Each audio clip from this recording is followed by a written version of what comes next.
Nickel Boys, 2024 feature debut of director Ramel Ross, starring Ethan Harris and Brandon Wilson.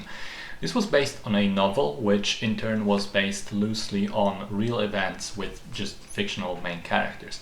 The film was nominated for 2 Academy Awards this year, Best Picture and Adapted Screenplay.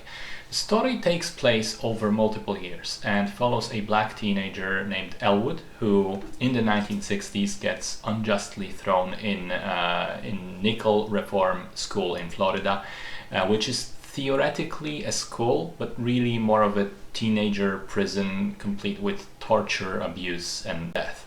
And while there, he befriends another boy named Turner, and their relationship helps them survive the hardships of the camp in the hopes that one day they do get out one way or another, and that they get to live to tell the story, to right the wrongs of this racist and abusive system. So this is a very slow, contemplative film where there really isn't that much of a plot, and instead it's kind of a slice of life movie about this horrible institution and the very regular people trying to survive it. In a way, it reminds you of Holocaust movies with concentration camps. But here it's even more chilling because it's deliberately contrasted with the current events in America, current for the times of the film. So for instance, you will have these horrible scenes playing out in the prison, which is straight from before Civil War, something that you'd expect in these times of slavery. And right then, the movie will cut to a broadcast about the Apollo missions, which I think makes for an incredibly strong commentary that a nation so advanced in some ways was so backwards in others, and perhaps still is to this day.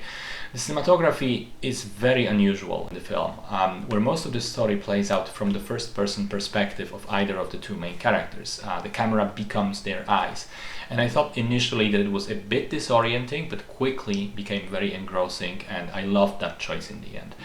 It also makes for some spectacular shots, such as the reflection in the television screens very early on in the film, or the magnets sliding down the fridge in an ominously symbolic way, or the shot at the very end where they're riding the bikes and first you think, oh no, it's just one of them, and then the camera reveals in a way which should have been obvious right from the beginning of the scene, that it's not. And then, of course, the heartbreaking moment right after, that brief spark of hope and triumph.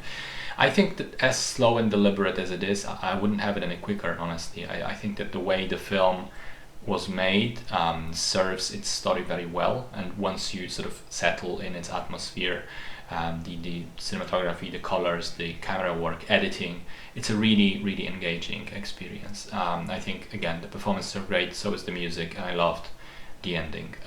So I think it's a really good film, definitely worth checking out.